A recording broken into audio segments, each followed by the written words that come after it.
Hey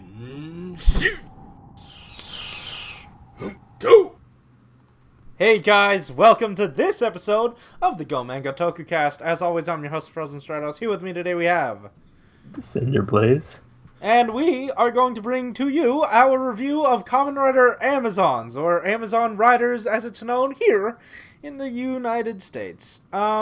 This was good. This was better than episode 1. And again, I will give a shout out to Komasan 2001, who was hoping that we'd like it as it progressed, and so far it's better than episode 1. I feel like we actually moved somewhere with the plot.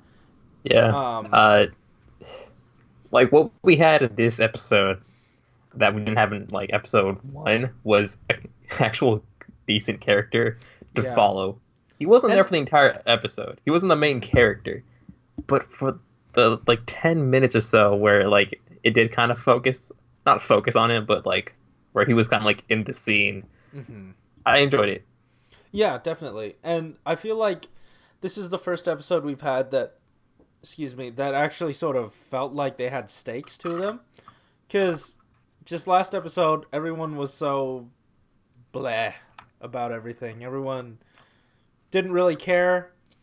It was just a job, and I understand how you're trying to set that up, but it didn't really help in terms of making your attention-grabbing sentence and sort of setting the stage for what the rest of the show is going to be like. But here we've got some excitement, we've got some character motivation, we've got some struggle, and we've got basically everything interesting that the first episode didn't have. Yeah.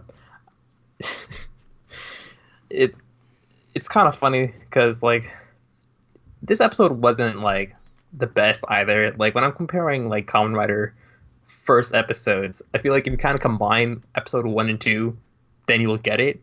But that's like 3 times the amount of screen time. Yeah. to actually, come to that same conclusion, And on top of that, like we still have the problem in this episode where we need to fill out some airtime in order to make this sort of like a premium experience. We need to lengthen this show. And we sit on scenes that we definitely shouldn't.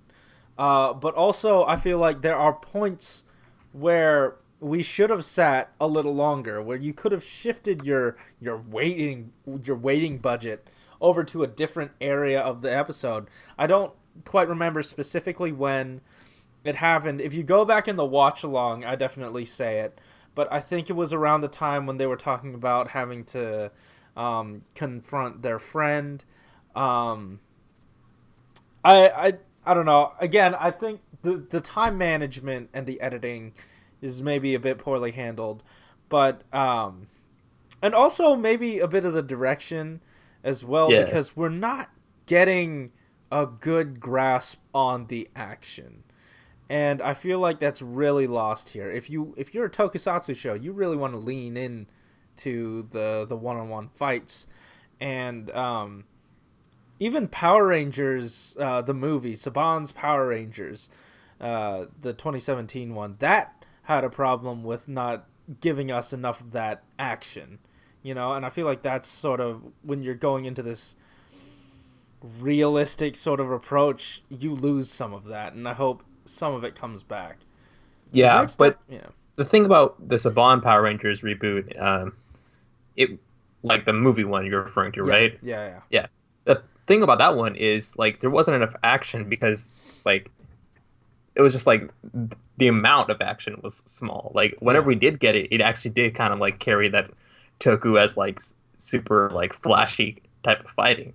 Okay. For this one, however, like there's so many moments where the fighting is just like nothing's really happening. Like their jumps feel totally just like randomly, not CG, but like, the special effects are really visible in a really awkward way. Cause like we come off of like a super like realistic type of scene, and actually like the whole atmosphere of the show is more realistic and grounded.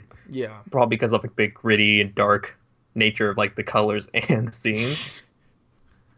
I'm gritty in a very loose way, but when we get to like the fighting scenes and they're just kind of like doing the regular Toku play fighting, Mm-hmm. and it's not like something kind of like fun and entertaining. It's just like we have like this monster who's supposed to be a serious threat, just kind of like flailing around with Amazon. What's his actual name? Jin. Yeah, let's go with Yeah. Amazon.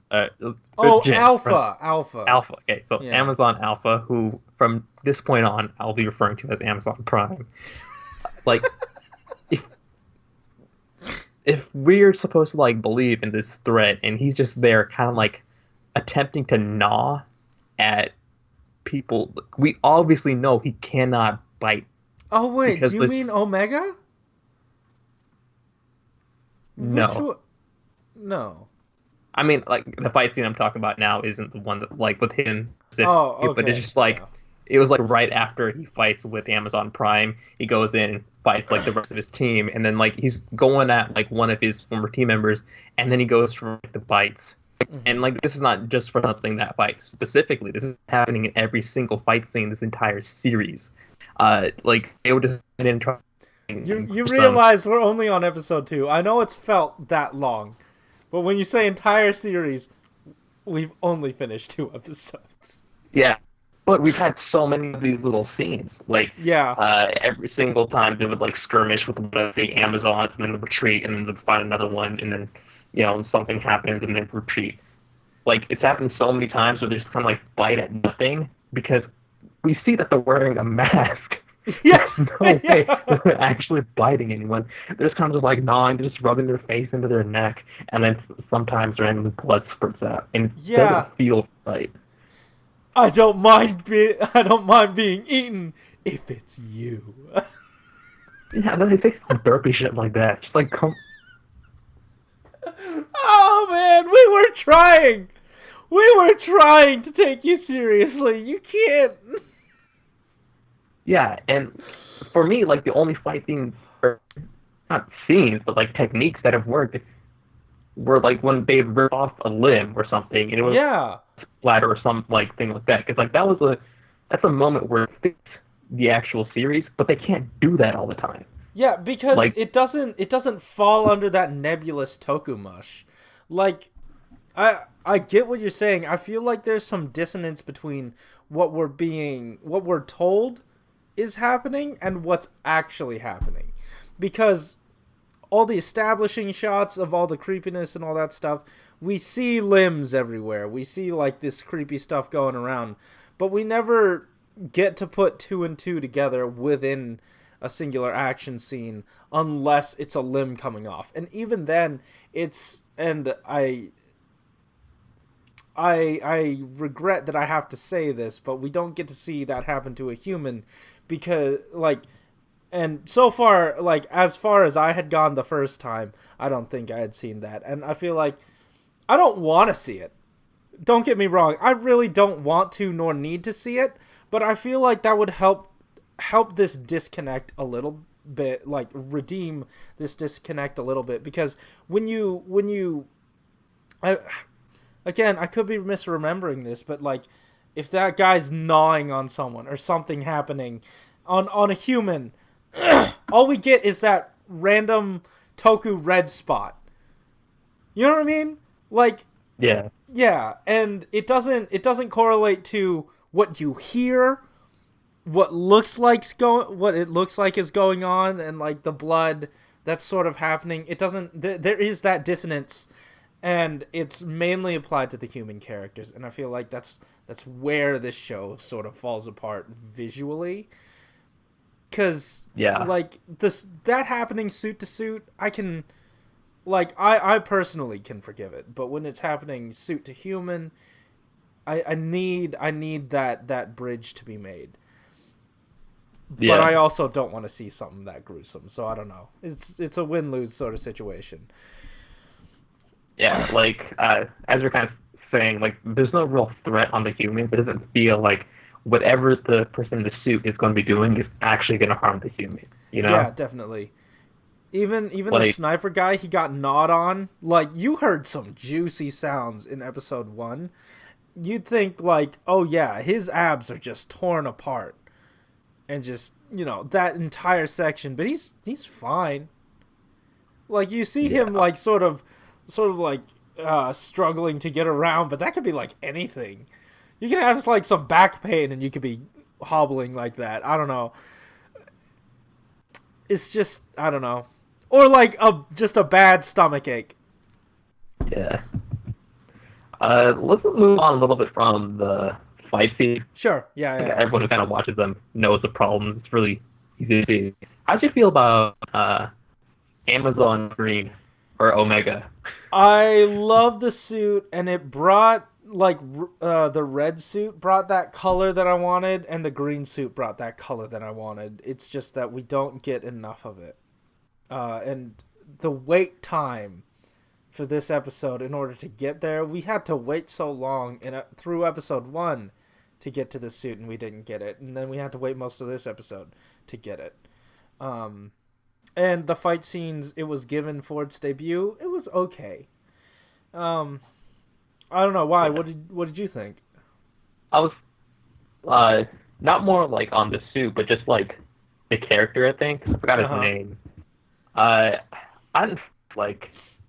That was a moment where he kind of deserved to be the Kamen Rider.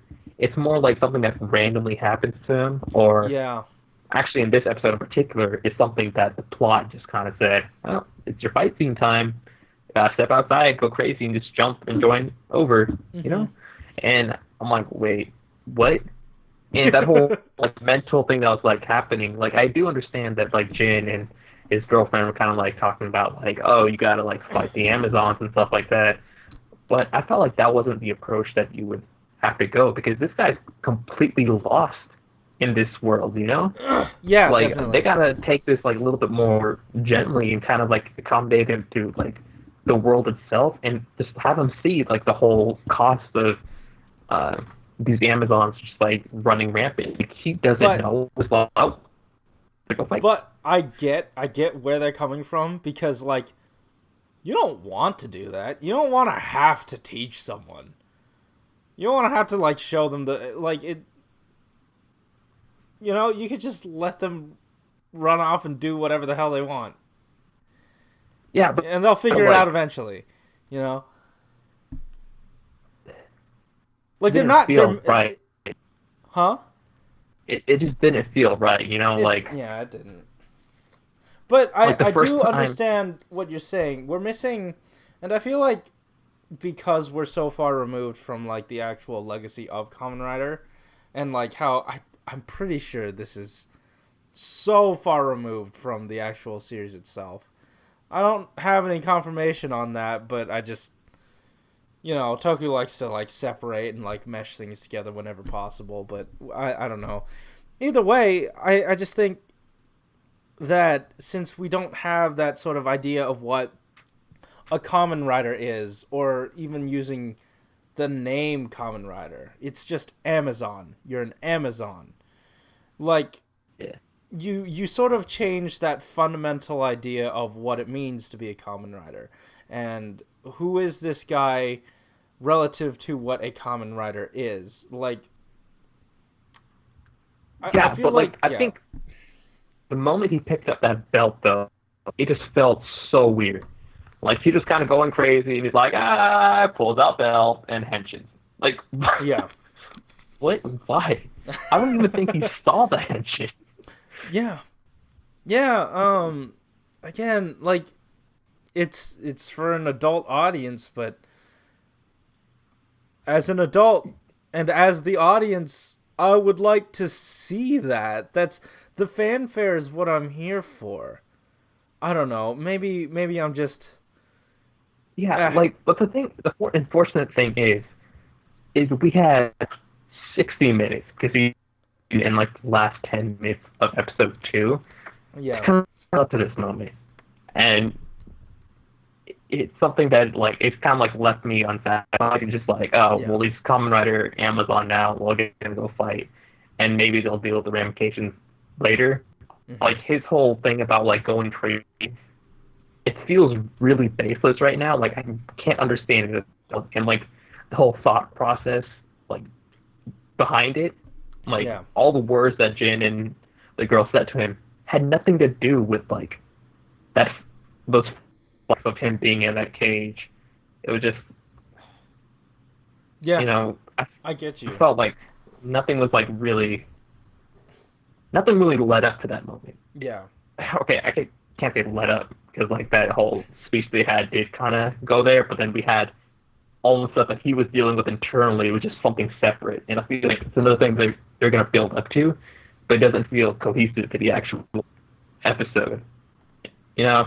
Yeah, no, I get you. I feel like that sort of situation that's more fitted with the other side characters, the mom and the daughter, and since they were just like removed from relevance this episode, not entirely. I'm just saying like this episode specifically, Yeah. they weren't too relevant. That scene didn't hold as much weight. I feel like it would hold more weight around those two.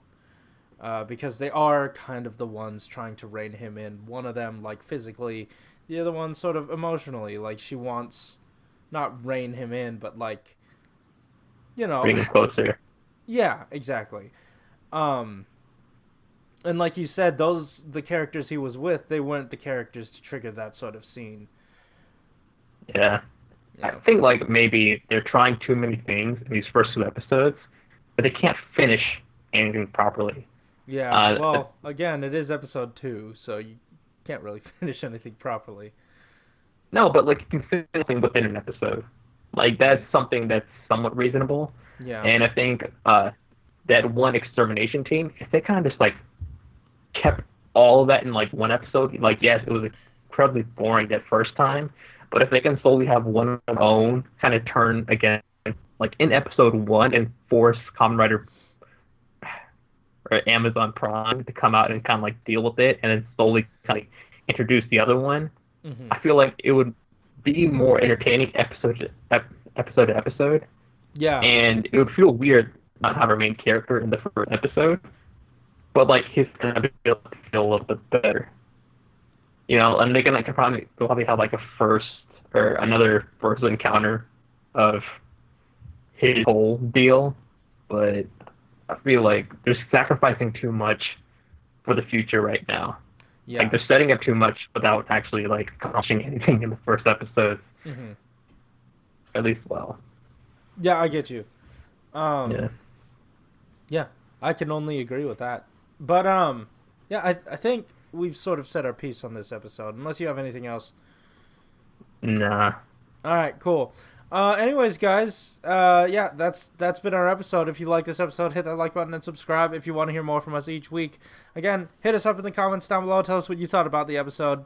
Komasan 2001, tell us what you think about our thoughts. I mean, like, for all its faults, we did enjoy this episode a bit more than episode 1. Give us a little slack. But yeah, again, we'll keep going. Alex, you wanted to keep watching, so you will definitely be seeing us next week in these exact same shirts. Anyways, guys, thanks for watching. Keep it juicy. See ya. Man. Yeah, that was a bit like rambly, but I felt like we discussed much in like episode 1, so I just kind of wanted to put it here. Oh yeah, that's because I had to go to class. Well, yeah. And on top of that, I feel like there was a bit more to sort of chat about, so I don't mind.